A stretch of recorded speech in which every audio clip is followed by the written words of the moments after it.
एक टोकरी भर मिट्टी। किसी श्रीमान जमींदार के महल के पास एक गरीब अनाथ विधवा की झोपड़ी थी। जमींदार साहब को अपने महल का होता उस झोपड़ी तक बढ़ाने की इच्छा हुई। विधवा से बहुत कहा कि अपनी झोपड़ी हटा लें, पर वह तो कई ज़माने से वही बसी थी।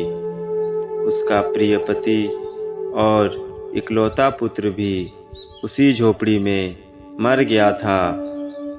पतोहू भी एक 5 बरस की कन्या को छोड़कर चल बसी थी। अब यही उसकी पोती इस वृद्धा काल में एकमात्र आधार थी। जब उसे अपनी पूर्व स्थिति की याद आ जाती तो मारे दुख के फूट फूट रोने लगती थी। और जब से उसने अपने श्रीमान पड़ोसी की इच्छा का हाल सुना, तब से वह मृत प्राय हो गई थी। उस झोपड़ी में उसका मन लग गया था कि बिना मरे वहां से वह निकलना नहीं चाहती थी। श्रीमान के सब प्रयत्न निष्फल हुए। तब वे अपनी जमींदारी चाल चलने लगे। बाल की खाल निकालने वाले वकीलों की थैली गरम कर उन्होंने अदालत से झोपड़ी पर अपना कब्जा करा लिया और विधवा को वहां से निकाल दिया। बेचारी अनाथ तो थी ही, पास पड़ोस में कहीं जाकर रहने लगी। एक दिन श्रीमान उस झोपड़ी के आसपास टहल रहे थे और लोगों को काम बतला रहे थे कि वह विधवा हाथ में एक टोकरी लेकर वहां पहुंची। श्रीमान ने उसको देखते ही अपने नौकरों से कहा कि उसे यहाँ से हटा दो, पर वह गिड़गिड़ाकर बोली, महाराज, अब तो यह झोपड़ी तुम्हारी ही हो गई है, मैं उसे लेने नहीं आई हूँ। महाराज क्षमा करे, तो एक विनती है। जमींदार साहब के सिर हिलाने पर उसने कहा, जब से यह झोपड़ी टूटी है तब से मेरी पोती ने खाना पीना छोड़ दिया है। मैंने बहुत कुछ समझाया, पर वह एक नहीं मानती। यही कहा करती है कि अपने घर चल, वही रोटी खाऊंगी। अब मैंने यह सोचा कि इस झोपड़ी में से एक टोकरी भर मिट्टी लेकर उसी का चूल्हा बनाकर रोटी पकाऊंगी।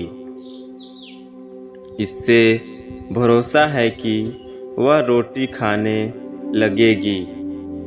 महाराज, कृपया करके आज्ञा दीजिए तो इस टोकरी में मिट्टी ले आऊं। श्रीमान ने आज्ञा दे दी। विधवा झोपड़ी के भीतर गई।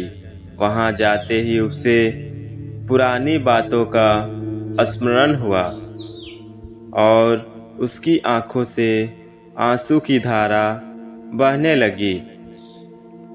अपने आंतरिक दुख को किसी तरह संभालकर उसने अपनी टोकरी मिट्टी से भर ली और हाथ से उठाकर बाहर ले आई। फिर हाथ जोड़कर श्रीमान से प्रार्थना करने लगी, महाराज, कृपया करके इस टोकरी को जरा हाथ लगाइए, जिससे कि मैं उसे अपने सिर पर धर लूं।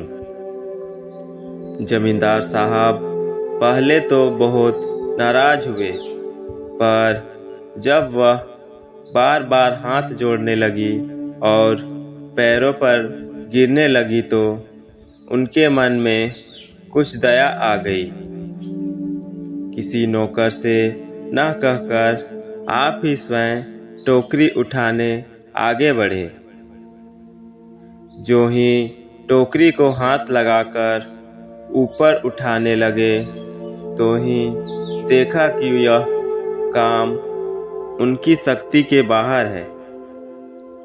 फिर तो उन्होंने अपनी सब ताकत लगाकर टोकरी को उठाना चाहा, पर जिस स्थान पर टोकरी रखी थी वहां से वह एक हाथ भी ऊंची ना हुई। वह लज्जित होकर कहने लगे, नहीं, यह टोकरी हमसे ना उठाई जाएगी। यह सुनकर विधवा ने कहा, महाराज, नाराज ना हो, आपसे एक टोकरी भर मिट्टी नहीं उठाई जाती, और इस झोपड़ी में तो हजारों टोकरियां मिट्टी पड़ी है। उसका भार आप झन भर क्यों कर उठा सकेंगे? आप ही इस बात पर विचार कीजिए। जमींदार साहब धन मद से गर्वित हो अपना कर्तव्य भूल गए थे, पर विधवा के उपयुक्त वचन सुनते ही उनकी आंखें खुल गई।